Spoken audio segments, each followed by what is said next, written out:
अगर तूने मुझे अभी गरम गरम खाना नहीं खिलाया तो अभी मैं तेरे भाई को फोन लगाऊंगा और बताऊंगा तेरी हरकत कि तू अपने पति की सेवा नहीं कर सकती, अपने पति को गरम गरम खाना नहीं खिला सकती। बोल, लगाओ तेरे भाई को फोन।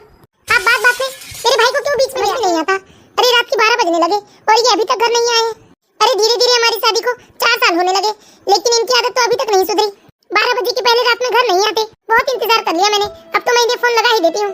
हेलो। हाँ बोलो तुलसी। अरे आप कब तक घर आएंगे जी? रात के 12 बज रहे हैं। अरे मुझे सुबह जल्दी उठना पड़ता है और सबके लिए नाश्ता, और अब तो हमारी रोही भी स्कूल जाने लगी है, उसका भी टिफिन तैयार करना पड़ता है मुझे। मैं अब आपका इंतजार नहीं कर पाऊंगी जी, मैं सोने जा रही हूँ और आपका खाना मैं लगाकर टेबल में रख देती हूँ। मैं आ जाऊंगा थोड़ी देर में घर, फोन रखो तुम। मुझे पता है अगर मैं इनसे तेज आवाज में बात करती तो ये फोन में मुझे चिल्लाने लगते। ठीक है, मैं खाना टेबल में लगा देती हूँ और सो जाती हूँ। आज तो मेरे सिर में भी बहुत दर्द हो रहा है। ये तो रौनक का रोज का ही काम था, वो 12 बजे के पहले घर नहीं आता था। और बेचारी तुलसी वैसे तो रोज रौनक के आते तक जगती थी और उसके आने पर उसे गरम गरम रोटियां सेक कर देती थी, लेकिन आज तुलसी की हिम्मत नहीं है कि वो रौनक के आते तक जग सके, इसलिए वो रौनक के लिए खाना टेबल पर लगा देती है और खुद सोने चली जाती है। तुलसी तुलसी तुलसी, तुम्हें आवाज नहीं आ रही है क्या? क्या हुआ जी, क्यों इतने जोर जोर से चिल्ला रहे हो? अरे ऐसी कैसी नींद आती है तुम्हें? मेरे घर आते तक तुम जाग नहीं सकती और जाकर मुझे गरम गरम खाना नहीं दे सकती? देखिए जी, मैंने आपका खाना टेबल पर लगा दिया है, इसलिए जाकर आप खाना खा लीजिए। आज मेरे सर में बहुत दर्द हो रहा है और इसलिए मुझे नींद भी आ रही है। तुझे समझ में नहीं आ रहा है क्या तुलसी? मैंने कहा ना तुझसे कि मुझे गर्मा गर्म खाना चाहिए, अभी जाकर मेरे लिए पराठे सेक। अगर आपको गर्म खाना खाना है तो कम से कम आपको वक्त का तो ध्यान रखना चाहिए। और मैं तो कहती हूँ आप घर के बाहर इस वक्त कोई जरूरी काम तो कर नहीं रहे होंगे। आप तो अपने दोस्तों के साथ बैठकर मौज कर रहे थे ना? हाँ, तुझे तो घर बैठे सारे जमाने की खबर रहती है ना। तो आप ही बताइए ना, इस वक्त कौन सा काम होता है घर के बाहर? अरे मैं पैसे कमा कर लाता हूँ ना, तुम्हें इससे क्या कि मैं कितने समय क्या करता हूँ। देखिए जी, आज तो मैं बिल्कुल भी गरम गरम खाना नहीं दूंगी आपको। जो खाना मैंने लगा कर रखा है टेबल पर वही खाना खाइए आप। हाँ, यदि आप काम करके बाहर से इस वक्त भी आते तो मैं आपको गरम गरम खाना जरूर देती। आजकल तेरी जुबान कुछ ज्यादा ही चलने लगी है। ये क्या तरीका है? आप बाहर से मौज करके आएंगे और आधी रात को अपनी पत्नी के ऊपर हाथ उठाएंगे? अगर तूने मुझे गरम खाना नहीं दिया तो एक चट और लगाऊंगा। अरे आधी रात को किस बात का हल्ला मचा रखे हो तुम लोगों ने? देखिए ना माँ, मैं इसे गरम खाना मांग रहा हूँ तो ये मुझे गरम खाना नहीं दे रही है। अरे बेटा, इसे तो तेरी कोई फिक्र है ही नहीं, बस अपना खा पीकर घोड़े बेचकर सो जाओ। लेकिन तू चिंता मत कर बेटा, अभी तेरी माँ जिंदा है। अरे ये क्या समझती है अपने आप को? ये ख्याल नहीं रखेगी तो क्या तेरा ख्याल रखने वाला कोई नहीं है? मैं लाती हूँ बेटा तेरे लिए गरम गरम खाना। मम्मी जी, ये आप कैसी बातें कर रही हैं? आप इन्हें समझाने के बजाय इन्हें और सह दे रही हैं, इन्हें और भड़का रही हैं। आप ही बताइए ना कि रात को 12-12, 1-1 बजे तक बाहर करते क्या है? मम्मी जी, अगर ये बाहर काम करने गए होते ना तो मैं पूरी रात भी जागकर इनका इंतजार कर लेती और इन्हें गरम गरम खाना देती। लेकिन आप ही बताइए ना, हमारी दुकान तो 8 बजे ही बंद हो जाती है, लेकिन दुकान बंद करने के बाद भी ये सीधे घर कभी नहीं आते। पापा जी कैसे घर आ जाते हैं मम्मी जी जल्दी? हाँ, आप ही बताइए ना, क्या मैं कोई गलत बात कह रही हूँ इन्हें? तुलसी, तू अपना मुंह बंद कर ले वरना एक और चाटा मारूंगा तुझे मैं। अरे शर्माना चाहिए तुझे, अपने पति को गर्म खाना भी नहीं खिला सकती। लगता है तेरे माँ बाप ने तुझे कोई संस्कार नहीं दिया है। खाना भी ठंडा नहीं हुआ है, मैंने 11:30 बजे पराठे सेके हैं, जाकर खा लीजिए। आपकी थाली लगी है किचन में। अब तो मैं हरगिज नहीं खाऊंगा वो लगी हुई थाली, मुझे तुम दूसरी थाली लगा कर दो, उसमें भी गरम गरम अभी किसी के हुए पराठे होना चाहिए। देखिए आप बेवजह रात को 12 बजे तमाशा मत मचाइए घर में। तुम मुझसे जबान लड़ाती है। अरे तमाशा मैं नहीं, तू कर रही है। मेरी शिकायत करेंगे? अरे ओ मैं रानी, अगर तेरा रोना धोना हो गया हो तो जा मेरे बेटे के लिए गरम गरम पराठे सेक दे। अरे क्या हो गया माँ, रात के 1 बजे घर में ये क्या चिकन चिल्लाई मचा रखा है आप लोगों ने? और ये क्या है भाभी, आपने तो रोज का तमाशा लगा रखा है। अरे इस घर में तो चैन की नींद भी नहीं हो सकती। भाभी आप खड़े होके क्यों यहाँ इतना तमाशा करवा रही हैं? जाकर बना दीजिए ना भैया के लिए गरम गरम खाना। अगर आपने जल्दी से भैया को गरम गरम खाना नहीं खिलाया तो भैया फिर से आपकी धुलाई कर देंगे। लेकिन रितु तुम ही देखो ना, तुम्हारे भैया की रोज की आदत है, वो 12 बजे के पहले घर नहीं आते। देखो भाभी, ये तो भैया की शादी के पहले की आदत है, इसलिए भाभी प्लीज आप रोज इस तरह से घर में तमाशा ना करें और दे दिया कीजिए भैया को गरम गरम खाना। लेकिन दीदी आपके भैया रोज दिन करके आते हैं, आप ही बताइए ना, हमारी एक छोटी सी बेटी है, ये सब देखकर उसके ऊपर क्या असर पड़ेगा? बस कीजिए भाभी, कितनी बहस करते हैं आप, जाकर दे दीजिए ना भैया को गरम गरम खाना। बेचारी तुलसी अब किसे अपना दुखड़ा सुनाएगी? इस घर में तो पति रौनक के गलत होते हुए भी उनकी माँ और उनकी बहन हमेशा उन्हीं का साथ देती है, उन्हीं का पक्ष लेती है, और रौनक के घर वालों की गलतियों की वजह से रौनक दिन ब दिन और बिगड़ते जाता है। जाइए मम्मी, आप जाकर सो जाइए, ये खिला देगी मुझे गरम गरम खाना। ठीक है बेटा, तू भी आराम से सो जाना, कितना काम करता है मेरा बेटा। अरे तुलसी तू ये बात कैसे भूल जाती है कि मेरा बेटा दिन भर मेहनत करता है, तब तो तुझे और तेरी बच्ची को पाल रहा है। तुलसी, ओ तुलसी, लगता है ये अभी तक नहीं उठी है। अरे क्या हुआ माँ, क्यों शोर मचा रहे हो आप? अरे ये तुलसी नहीं उठी क्या? अभी तक चाय नहीं दी है इसने मुझे। उठ गई है माँ, रोही को ब्रश करा रही थी। और रौनक, अरे तू भी जरा जल्दी घर आने की आदत डालना। अरे अरे तू आधी आधी रात तक आता है और आते ही बहू के ऊपर हाथ उठाने लगता है। कहीं बहू ने अपने मायके वालों को खबर कर दी ना, या सब कुछ छोड़ छाड़ कर मायके चले गई, तो तेरी बहन की शादी कैसे होगी बता। अरे अपने बारे में ना सही, पर अपनी इकलौती बहन के बारे में तो सोच, जरा अपनी आदत सुधार। क्या मम्मी, आप भी वो तुलसी की जुबान बोल रही हैं? अरे तू समझ नहीं रहा है बेटा, मैं तो अपनी बेटी के बारे में सोच रही हूँ। अब तू ही सोचना बेटा रौनक, तेरी इन आदतों से बहू परेशान होकर यदि सब छोड़ छाड़ कर मायके चले गई और उसने चार समाज वालों को बता दिया कि तू ऐसा करता है, उसके ऊपर हाथ उठाता है, तो बता कौन तेरी बहन से शादी करेगा। क्या माँ, मेरा जीवन अलग है, मेरी बहन का अलग होगा, इसमें आप हम दोनों की तुलना क्यों कर रहे हो? नहीं बेटा, ये सारी बातें समाज में बहुत मायने रखती है, और वैसे भी बेटा समाज में ना बात फैलते देर नहीं लगती। मम्मी जी, ये आपकी चाय देखो ना, जिसने आग लगाई थी और वही आग को बुझाने चली है। अरे आप ही तुलसी की चिंता मत करो माँ, अरे ये कहीं नहीं जाएगी इस घर को छोड़कर। अब इसका बाप तो है नहीं, मायके में इसकी सौतेली माँ है, सौतेला भाई है, और ऊपर से भाई शादीशुदा है। आप बताओ, क्या ये जा सकती है अपने मायके? हम लोग चाहे तुलसी पर कितना भी अत्याचार कर ले माँ, ये मायके तो नहीं जा सकती। मानती हूँ ये मायके नहीं जाएगी, लेकिन गुस्सा तो है, कभी गुस्से क्रोध में आकर इसने कहीं उल्टा सीधा कदम उठा लिए तो सोचो फिर क्या होगा हमारे परिवार का। क्या माँ, जब शुरू में मैं तुलसी के साथ अच्छे से रहता था, समय पर घर आता था, तब आप ही मुझसे कहती थी कि मैं बीवी को सर पर चढ़ा रहा हूँ, उसकी हर बात मान रहा हूँ, याद है ना माँ? और कहते थे कि पत्नी को दबा कर रख, सर पर मत बिठा, उसकी सारी बात मत मान, तू जैसा जीता था वैसे जी, अपनी पत्नी के लिए मत बदल, यही सब कहा करते थे ना आप मुझसे। और माँ, मैं तो पहले कभी हाथ भी नहीं उठाता था उस तुलसी पर, वैसे तो कितनी कमजोर सी दिखती थी वो मुझे। आप ही मुझसे कहते थे ना कि ज्यादा जबान चलाएगी तो एक दो झापड़ जड़ देना उसको, इसलिए तो मैंने उसके ऊपर हाथ उठाना शुरू किया ना। मैं तुझसे ये नहीं कह रही हूँ कि तू बिल्कुल हाथ मत उठा, लेकिन देख कहीं हाथ पैर में ज्यादा चोट आ गई तो घर के कामकाज कौन करेगा। और देख मुझसे तो घर के कामकाज होते नहीं है, इसलिए थोड़ा हिसाब से हाथ उठाया कर। और हाँ बेटा, अगर ये मायके नहीं भी जाएगी तो आजकल इसकी भाभी का फोन आने लगा है, अपनी भाभी से इसने सारी बात बता दी तो। अरे तुम ज्यादा चिंता मत करो माँ, अगर इसने बता भी दिया तो क्या कर लेंगे इसके सौतेले भाई और भाभी? अरे कौन इसे बिठाल कर मुफ्त में खिलाएगा। ठीक है माँ, तुम चाय पियो। तुलसी, ओ तुलसी, क्या हुआ? अभी तक तेरा मुंह लटका है। बताइए आपको क्या काम है? अरे खाना पीना तो कम से कम ढंग से बना लिया कर, शादी को 4-5 साल होने लगे, पर अभी तक तुझे खाना बनाया ना नहीं आया। रात की सब्जी बैगन की, ना नमक का पता था ना मिर्ची का। रात के खाने में कोई खराबी नहीं थी जी, लेकिन जब इंसान का पेट भरा हो ना तो उसे कैसा भी पकवान बना कर दे दो, कभी उसे स्वाद नहीं आता उस पकवान में। आजकल तेरी जुबान भी बहुत ज्यादा चलने लगी है, जरा अपनी जुबान को अपने काबू में रख। देखिए जी, आप चाहे मुझे डांटे या मुझ पर हाथ उठा ले, मैं ये सब तो सह लेती हूँ, लेकिन मैं आपसे विनती करती हूँ कि आप समय पर घर आइए, क्योंकि अब हमारी बेटी बड़ी हो रही है। वो मुझसे सवाल करती है कि पापा अभी तक घर क्यों नहीं आए। बताइए मैं क्या जवाब दूँ अपनी बेटी को। तो उसे कहती क्यों नहीं कि तेरे पापा काम में गए हैं? मैं उसे सभी तरह से समझाने की कोशिश करती हूँ, लेकिन वो मुझसे सवाल करती है कि मम्मी मेरी बाकी सहेलियों के पापा तो रात को नहीं जाते काम पर, सब दिन में जाते हैं, फिर पापा क्यों रात को काम में जाते हैं। मैं समझाऊंगा अपनी बेटी रोही को, तुझे कुछ समझाने की जरूरत नहीं है, मुझे तो लगता है तू ही बताती होगी उसे दुनिया भर की बातें। ठीक, आपको शर्म आना चाहिए। क्या मैं अपनी बेटी को उसके पिता के खिलाफ गलत बातें बताऊंगी? पापा। हाँ रोही। पापा, आपने मेरे लिए चॉकलेट्स नहीं लाए। मम्मी तो कह रही थी कि आप रात को मेरे लिए चॉकलेट्स लेने गए हैं, फिर आपने लेकर क्यों नहीं आए? सॉरी बेटा, आज मैं तुम्हें चॉकलेट्स दिला दूंगा। नहीं पापा, अब भी चलिए आप। रौनक अपनी बेटी से बहुत प्यार करता है और उसकी सारी जिद वो मानने को तैयार रहता है, और तुलसी को ये देखकर बेहद खुशी होती है कि कम से कम उसे तो पति का प्यार नहीं मिला, लेकिन उसकी बेटी को एक पिता का पूरा प्यार मिल रहा है। ठीक है, चलो रोही। मम्मी, आप ही भाभी भैया को समझा दीजिए, ये रोज रोज का हल्ला ना अब मुझसे बिल्कुल बर्दाश्त नहीं होता। अरे तू अपने कान में ना रुई डाल के सो जाया कर। ये आप कैसी बातें कर रहे हो मम्मी? आप भैया भाभी को समझाइए ना कि वो रात को हल्ला ना करे। रहने दे बेटा, मैं तो चाहती हूँ कि रोज इसी तरह का हल्ला हो ये दोनों के बीच में। ये आप क्या बोल रही हो माँ? हाँ बेटा, अभी तुझे ये सारी बातें समझ में नहीं आती, लेकिन जब तेरी शादी हो जाएगी ना तब तुझे ये सारी बात समझ में आ जाएगी। अब इस बात का शादी से क्या लेना देना माँ? मैं सिर्फ इतना चाहती हूँ कि रात को भैया भाभी हल्ला ना करे, मेरी नींद खराब हो जाती है। अरे उनका हल्ला ना हमारे लिए बहुत फायदे का सौदा है। क्या? ये क्या बोल रहे हो आप? मुझे कुछ समझ में नहीं आ रहा है। अच्छा तो मैं तुझे समझा कर बताती हूँ, सुन मेरी बात।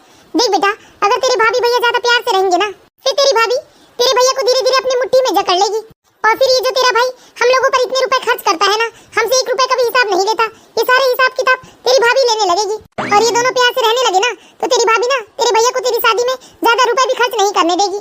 कम से कम अभी दोनों की ढंग से पड़ती नहीं तो तेरा भाई सारे रुपए मेरे हाथ में तुला कर देता है, और उससे चाहे मैं जो मर्जी आए वो खर्चा कर लेती हूँ। और ये दोनों अच्छे से रहेंगे तो क्यों तेरा भाई मेरे हाथ में पैसे ला कर देगा? तेरी भाभी तो यही चाहेगी ना कि तेरे भैया रुपए उनके हाथ में ला कर दे। इसलिए मैं चाहती हूँ कि ये दोनों प्यार से ना रहे। बाप रे मम्मी, कितने आगे की सोचते हो आप। अरे ऐसे ही मैंने जिंदगी के 50 साल नहीं गुजारे हैं, और इसलिए ना मैं तेरी भाभी को घर के कामों में ज्यादा उलझा कर ख्याल रखती हूँ कि यदि ये इसके पास समय रहा तो ये पति पत्नी एक न हो जाए। और मैं जानती हूँ अगर मैंने एक फोन लगाया रौनक को ना तो वो दौड़े दौड़े घर आ जाएगा, लेकिन इसलिए मैं जानबूझकर रात को उसे फोन नहीं लगाती कि वो ज्यादा समय अपने दोस्तों के साथ बिताए। इतने सालों से मैं ये देख रही हूँ माँ, लेकिन मैं यही सोचती थी कि आप भैया को बहुत ज्यादा प्यार करते हो, इसलिए भैया को रोकते टोकते नहीं। लेकिन मुझे क्या मालूम था भैया को नहीं रोकने के पीछे तो आपका दूसरा ही मकसद है। लेकिन माँ धीरे धीरे भैया सच में बिगड़ते जा रहे हैं, कहीं ऐसा ना हो कि एक दिन भैया आपके हाथ से निकल जाए। अरे तो इस बारे में ज्यादा सोचकर अपनी ब्यूटी खराब मत कर मेरी बिटिया, मुझे बहुत अच्छे से आता है अपने बेटे को अपने मुट्ठी में रखना। सही है माँ, क्या दिमाग है आपका। वाह मम्मी, भैया को पत्नी भी मिल गई, आपको काम वाली भी मिल गई और भैया भी आपकी मुट्ठी में है।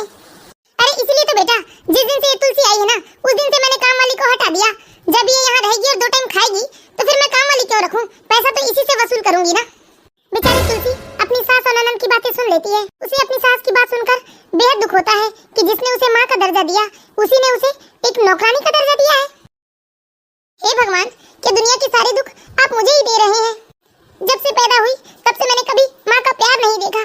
मैं तो बस बचपन से अपनी सौतेली माँ की डांट सुनते सुनते बड़ी हो गई, और जब शादी हुई तो ऐसा लगा कि शादी के बाद मुझे सास के रूप में एक माँ मिल गई और मैंने हमेशा आपको अपनी माँ का ही दर्जा दिया है।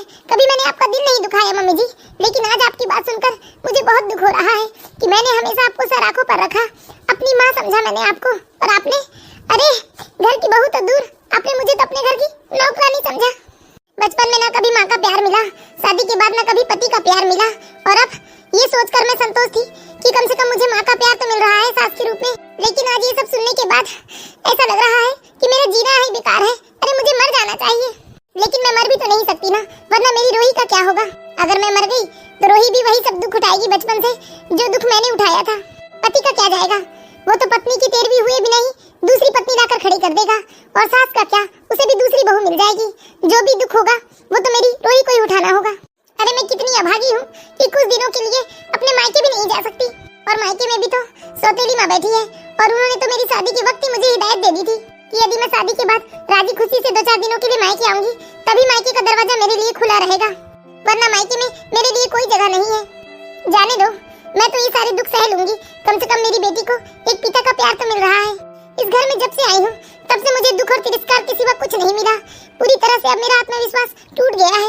अब तो मेरे अंदर गलत के खिलाफ आवाज उठाने की भी शक्ति नहीं रही। तुलसी, तुलसी, अरे तुम्हारी भाभी आई है। अरे भाभी यहाँ कैसे आई है? अरे बिट्टी जा तो देख क्या कर रही है तेरी भाभी कमरे में। हाँ मम्मी, मैं अभी बुला ले आती हूँ भाभी को। अरे तुम बैठो ना, खड़ी क्यों हो? अरे तुलसी ने बताया भी नहीं कि तुम आने वाली हो। अरे नहीं नहीं आंटी, दीदी को भी पता नहीं था कि मैं आने वाली हूँ। वो तो मैं अपने मायके आई हुई थी आंटी, तब इन्होंने मुझे बताया कि दीदी का ससुराल भी यहाँ से पास ही पड़ता है, तो मैंने सोचा कि मैं आकर दीदी से मिल लेती हूँ। अरे भाभी आप अचानक? हाँ दीदी, आपकी याद आ गई थी मुझे, इसलिए मैं आपसे मिलने चली आई। और घर में सब कैसे हैं भाभी? सब बढ़िया है दीदी, आप तो कितने दिनों से मायके नहीं आई हैं, आइए ना आप कभी रोही को लेकर। हाँ भाभी जरूर आएंगे, मैं अभी आपके लिए चाय नाश्ता लेकर आती हूँ भाभी। अरे आज तो सीता के यहाँ सत्यनारायण की पूजा है, मुझे वहाँ जाना था। तुम लोग बैठो बातें करो, मैं अभी आती हूँ पूजा से। जी मम्मी जी। दीदी क्या हम आपके कमरे में चलकर बात नहीं कर सकते? चलो भाभी मैं कमरे में ही चाय नाश्ता ले आती हूँ। अरे वो सब रहने दीजिए दीदी, मैं तो जस्ट अभी खाना खा कर आई हूँ। दीदी आप मुझसे कुछ छुपा रही हैं? अरे नहीं भाभी, मैं आपसे क्या छुपाऊंगी। दीदी आपकी बातों में एक अलग ही दर्द महसूस हो रहा है मुझे, आप मुझे अपनी छोटी बहन समझकर बता दीजिए दीदी, क्या परेशानी है आपको ससुराल में? दीदी शायद आप मुझे अपनी परेशानी बता देंगी तो मैं आपके लिए कुछ कर सकती हूँ। मैंने फोन में कई बार आपसे पूछने की कोशिश की है दीदी, लेकिन आपने कभी खुलकर मुझे कुछ नहीं बताया दीदी। लेकिन आपको किसने बताया भाभी ये सब? कुछ बातें तो मैंने अपने कानों से सुना था दीदी, और आंखों से देखा था। हमारी शादी के वक्त आपके यहाँ जिया जी और सास आपके ऊपर गलत शब्दों का प्रयोग कर रहे थे, और बाकी की बातें मेरी सहेली से पता चला मुझे। मेरी सहेली का ससुराल आप लोग के घर के पड़ोस में ही है, इसलिए दीदी आज मुझसे रहा नहीं गया और मैंने झूठा बहाना बना दिया कि मैं मायके से आपसे मिलने आई हूँ।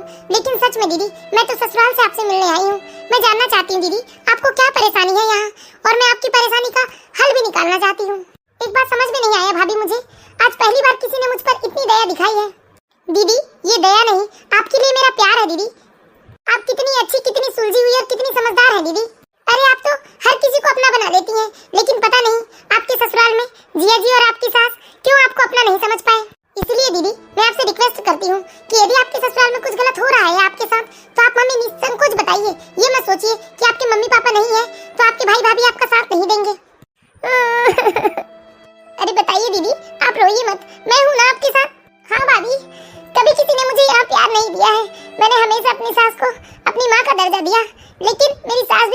घर की नौकरानी के सिवा कुछ नहीं समझती भाभी। और इन्होंने भी कभी मेरी कद्र नहीं की है दीदी। जब इनकी मर्जी है तब मुझे अपशब्द कह देते हैं, जब इनका मन है तभी मुझ पर हाथ उठा देते हैं भाभी। आप बिल्कुल चिंता मत कीजिए दीदी, अब आपके भैया भाभी आपके साथ है। आप मत सहिए इनके अत्याचार को, इन्हें पलटकर जवाब देना सीखिए दीदी आप। सच कहूं भाभी, माँ का प्यार तो मैंने कभी नहीं देखा, लेकिन आज आपने मुझसे इतना अपनापन दिखाया कि मुझे ऐसा लगा कि अगर माँ भी होती तो इसी तरह का अपनापन दिखाती वो मुझे। हाँ दीदी, अगर ननद और भाभी दोनों अपने रिश्ते को अपनी मर्यादा और समझदारी से निभाए तो एक भाभी भी माँ का फर्ज निभाती है। आज पहली बार तुलसी अपना दुख किसी को बताकर फूट फूट कर रोई थी। इस तरह से तुलसी की भाभी तुलसी को हिम्मत देकर वापस अपने ससुराल चली जाती है। और तुलसी की भाभी के जाते ही तुलसी अब पहले वाली बेसहारा तुलसी नहीं रही, उसके अंदर एक अलग ही शक्ति आ चुकी थी, गलत के खिलाफ खड़े होने का, गलत के खिलाफ बोलने का। हाँ बुआ जी प्रणाम, कैसे हैं आप लोग? हाँ बेटा, हम लोग तो सब ठीक है। अच्छा ये बता बेटी, तेरी मम्मी कहाँ गई? हाँ बुआ जी, है ना मम्मी, लीजिए बात कर लीजिए। मम्मी लीजिए, बुआ जी का फोन है, बात कर लीजिए। हाँ राधे राधे जीजी, कैसी हैं आप? हाँ भाभी, हम सब तो अच्छे ही हैं, लेकिन आजकल तो आप भूल ही गई हैं जैसे अपनी एक ननद को। अरे नहीं नहीं जीजी, गुस्सा मत कीजिए, मैं आपको कैसे भूल सकती हूँ। अच्छा सुनिए भाभी, मैंने ना अपने बिट्टी के रिश्ते के लिए फोन किया है। हाँ जीजी, पता लगा कि कोई अच्छा लड़का? हाँ भाभी, एक बहुत ही अच्छा रिश्ता पता लगा है मुझे। वैसे तो लड़का ने इंजीनियरिंग किया है, लेकिन फिर भी मार्केट में उसके पिता की ना कपड़े की शोरूम है, वहीं पर वो बिजनेस संभाल रहा है। देखिए भाभी, बिट्टी तो वैसे ही शादी लायक की हो गई है, मैं तो कहती हूँ ये नहीं तो कोई और दूसरा रिश्ता, लेकिन उसकी शादी की तैयारियां तो आप शुरू ही कर दीजिए। और वैसे भी अभी सोना चांदी कितना महंगा होते जा रहा है दिन ब दिन, इसलिए मैं कह रही थी कि उसके चढ़ावे की जो भी सोने चांदी है वो सब बनवा लो भाभी समय रहते। वरना आपने मेरी शादी के समय ही देखा ना, पापा कितना हड़बड़ा रहे थे इन वक्त में कि वो सोना चांदी खरीदे या दहेज के बर्तन खरीदे या कपड़े खरीदे, याद है ना आपको? हाँ जीजी, बात तो बिल्कुल सही है, मैं अभी से तैयारियां शुरू कर देती हूँ।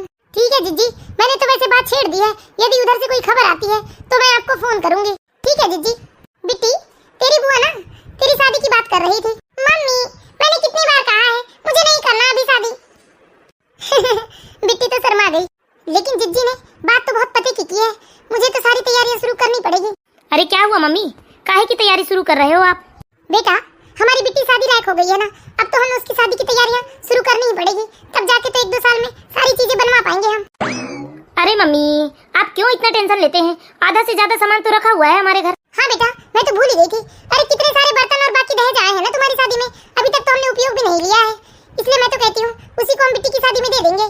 और नहीं तो क्या मम्मी, बाकी के कुछ सामान है वो हम लोग खरीद लेंगे, हमें 2-3 तोला सोना खरीद लेना चाहिए। अरे तुझे मालूम है सोना अभी 70,000 रुपए तोला बिक रहा है, हम क्यों बेकार में इतने पैसे फंसाए बेटा? जैसे बाकी सामान है हमारे घर, उसी तरह कुछ सोना चांदी भी तो है। सोना चांदी कहाँ है मम्मी, क्या आपने पहले से खरीद कर रखा है? अरे ना बेटा, ये तुलसी के जेवर रखे हुए हैं ना, वैसे भी तो इसे शौक नहीं है जेवर पहनने का, उसी जेवर को हम सुनार के पास से अच्छे से साफ करवा कर दे देंगे बिट्टी की शादी में। लेकिन आपको लगता है माँ तुलसी अपने जेवर देगी बिट्टी को?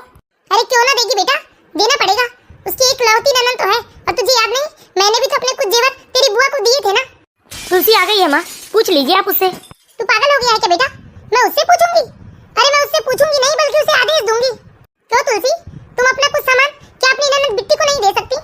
क्यों नहीं दे सकती मम्मी जी, बिल्कुल दे सकती हूँ, आखिर वो मेरी छोटी बहन की तरह है। तुलसी, हमारी शादी में जो बर्तन और बाकी उपहार आए हुए हैं वो वैसे ही कई सालों से रखे हुए हैं, तो हम लोग चाह रहे थे कि उसे हम बिट्टी की शादी में बिट्टी को दे दे दहेज के रूप में। हाँ जी दे दीजिए ना, कहीं उपयोग तो हो जाएंगे कम से कम। उसके साथ साथ बिट्टी, अभी सोना बहुत महंगा है और हमारी हालत ऐसी नहीं है कि हम 3-4 तोला सोना खरीद सके अपनी बेटी के लिए, इसलिए हम चाह रहे हैं कि तुम अपने जेवर भी दे दो बिट्टी को। हाँ मम्मी जी, खुशी खुशी दे दीजिए, वैसे भी मेरा क्या है उसमें, सब कुछ तो आप ही का दिया हुआ है।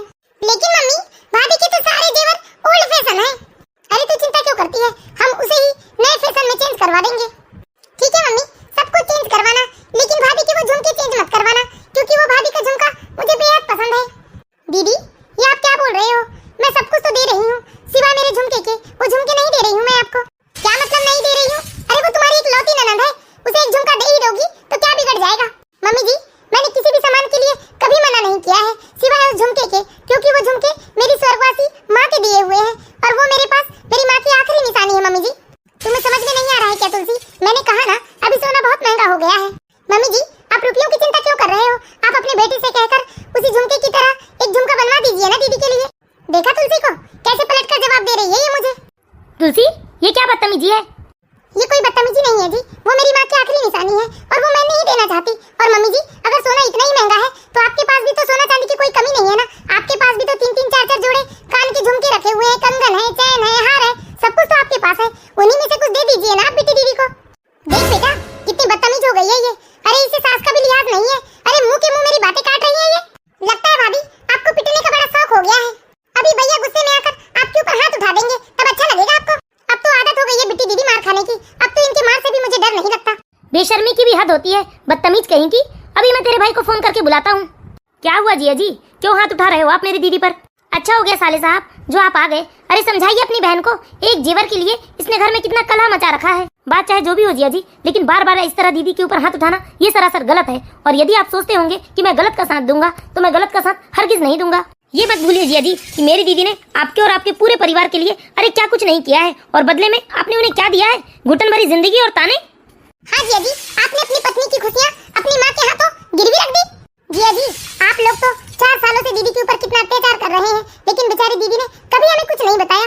वो तो हमें दूसरों से सारी बातें पता चली है। एक बात याद रखिए जिया जी, अगर दोबारा आपने कभी मेरी दीदी के ऊपर हाथ उठाया तो मैं आप लोगों के खिलाफ घरेलू हिंसा का केस लगा दूंगा। मैं बिल्कुल भी नहीं चाहता कि मेरी दीदी का घर टूटे। लेकिन जिया जी, यदि आप लोग अपनी हद भूल जाएंगे ना तो दीदी के लिए हमारे घर और दिल दोनों में जगह रहेगी। ये मत सोचिएगा कि दीदी बेसहारा है या लावारिस है। अभी उनके भाई और भाभी जिंदा हैं जिया जी। आपको दीदी को पत्नी का हक देनी ही होगी। हर रिश्ते को अपना स्थान देना ही होगा जिया जी। और यदि आप लोग मेरी दीदी को पूरा मान सम्मान और पत्नी का हक नहीं दे सकते तो बता दीजिए, मैं अभी के अभी अपनी दीदी और अपनी भांजी को यहाँ से लेकर चला जाऊंगा। बेटा मान जा, वरना देख बिट्टी की शादी में बड़ी अड़चनें आएंगी। तुम बिल्कुल सही कह रहे हो साले साहब, तुम्हारी दीदी बेसहारा नहीं है। मैं मानता हूँ मैंने तुलसी के ऊपर बहुत अत्याचार किया है, लेकिन सच ये भी है कि मैं तुलसी के बिना नहीं रह सकता। इसलिए मुझे माफ कर दीजिए और आज के बाद मैं कभी तुलसी को कोई दुख नहीं दूंगा। भैया भाभी, मैंने कभी माँ बाप का प्यार नहीं देखा, लेकिन आज आप लोगों के प्यार और अपनेपन ने मुझे एहसास कराया कि माता पिता आप जैसे ही होते हैं। अगर दुनिया में सारे भैया भाभी आप लोगों की ही तरह हो जाए तो दुनिया में कभी भी कोई